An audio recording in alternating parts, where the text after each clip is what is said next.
Jeffrey is in the most boring lesson of the day. Maths. I hate maths. This is so boring. He puts his head on his desk and begins to daydream about becoming rich and successful. Jeffrey did this every single day when he was in school. So how do you think his life turned out? Adonis. Adonis is a masculine man, and so when he sees young Jeffrey daydreaming, he wants to help him. They do dream of a good life, but they use a plan to achieve that dream, young Jeffrey. Today I'm going to show you how a masculine man thinks. Planning to record this video just made me freeze for a second, and I realized how important this work is. Because it seems like a vague topic of, how a masculine man thinks, but this isn't something that you've ever been taught before, is it? You've never once had a class on this. You had classes in school about the mitochondria as the powerhouse of the cell, or some stuff that will get us cancelled if we talk about how crazy it is, but you were never taught this stuff before. And if you were part of the unfortunate majority of young men who didn't have masculine role models, then you probably have no idea how a masculine man actually thinks. So I'm going to tell you from my understanding, as I've went through my own journey of being more masculine, what the transformation has been in the thoughts that I have in my mind. This isn't much of a clickbait video, and it's not going to be that entertaining or that valuable. This isn't like a top 7 ways to get girls, which is going to get loads of views. But if you are here and you sit and watch all of it, you're probably more of like the intellectual, more intelligent than like the people who need the Andrew Tate shorts. Like, Andrew Tate, the story is the feminist, yes!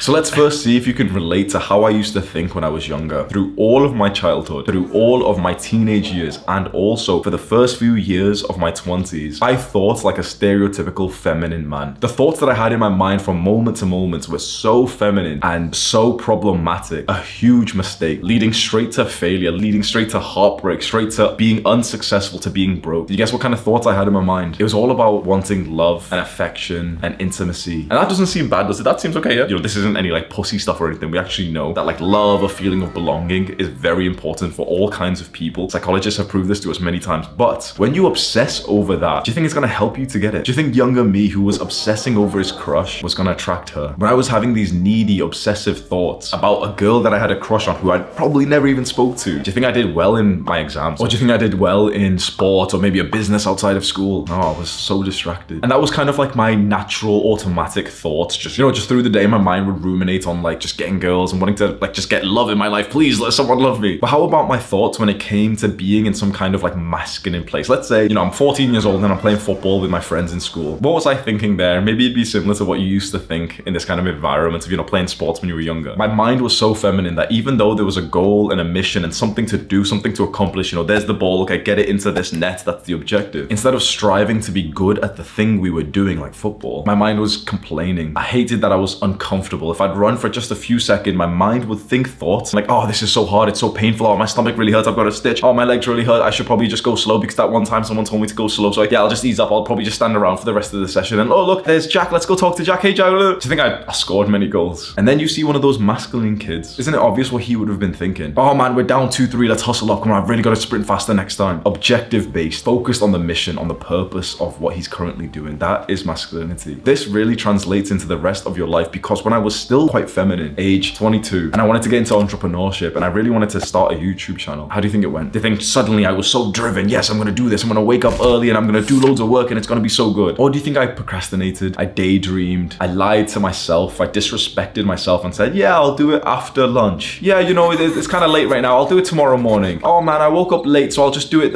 later on, yeah, after the gym. Excuses, excuses, excuses. One of the best parts of becoming more masculine is that your brain just makes and also accepts less excuses from yourself. And I'm not some like ultra masculine, uber chad, really like clued in guy. I'm new to being masculine myself, and 25 years old. I'd say I've been masculine for maybe 1 to 2 years, because it just never was in my mind. It's not one of those things that you got a class in school. It's not one of those things that the world tries to tell you to be. In fact, the world pushes you away from this. Because haven't you heard this from childhood that, being a man is toxic, that thinking like a man is toxic? Just today, I've had a realization that I have mentioned before on camera, and it's a very controversial take, but it is absolutely the truth. A huge part of masculinity and having these masculine thoughts in your mind is that about sex, and not so much about obsessing it and needing it, but to appreciate the beautiful women that you come across. You've heard for so long that you shouldn't sexualize women, that they're not objects, they're not sex objects for you to stare at and everything. It sounds really odd for me to tell you that that's not really good advice. That really the good advice that will give you so much more love and connection in your life, it's to actually feel completely fine, comfortable, confident in sexualizing women. It's a big important part of masculinity. Now that I've kind of said it like that, it kind of seems like common sense, doesn't and if you were a masculine man, you'd naturally just sexualize women. Now, they've told you not to do this, that it's evil, that you're a bad person for this. But mark my words, a woman might say that she doesn't want men to sexualize her, but that same woman will sleep with a guy who sexualizes her. You see, this is just one small issue where what you've been told isn't actually what will work to give you a good life. And there's definitely going to be people watching this thinking, yeah, he comes as a rapist, he just said they're going to take this the wrong way, but you can see what I'm saying here. I'm not saying to be weird or to obsess over getting laid or to like stare at a girl and make her uncomfortable, but if you do want to pursue something with a woman, she needs to kind of see it in your eyes that you want her physically, that you want her emotionally, spiritually, sexually, that she needs to see this. And so when she sees you with so much conditioning that you like, you're kind of scared to even look at her body, you're scared to compliment her, she puts you in one of two categories, Jeffree or Adonis. And which one do you think she's going to put you? If you're like this very timid guy who's like, so modest, yeah, like I'm a male feminist, I don't care about sex. This doesn't mean that you have to be a degenerate. This doesn't mean that you have to be like sex obsessed or anything. But a healthy masculine man finds the sexual and romantic sides of his life incredibly important. And even if, for example, let's say you're waiting for marriage, you should still feel this core masculine energy inside of you that wants to get women. You don't need to indulge in it, but it's important to have these thoughts and this feeling and to just harness that energy into something productive. Because so many guys, so unfortunately, have believed the lies that we've been told for all of our lives, which I don't blame them for, because when everyone's telling you, yeah, act this way, don't be masculine, you're a rapist. Well, I can't blame some young Jeffree who believes that, can I? I don't know if this is common sense to you, but this was almost like a realization for me of how beautiful work like this is, where you can go online and you can hear essentially the thoughts, right? The words of other guys. And if you want to be like those other guys, it may be absolutely life-changing for you to consume their content. Maybe you've already thought to yourself that what you've learned from me has been quite valuable. When you really think about what this is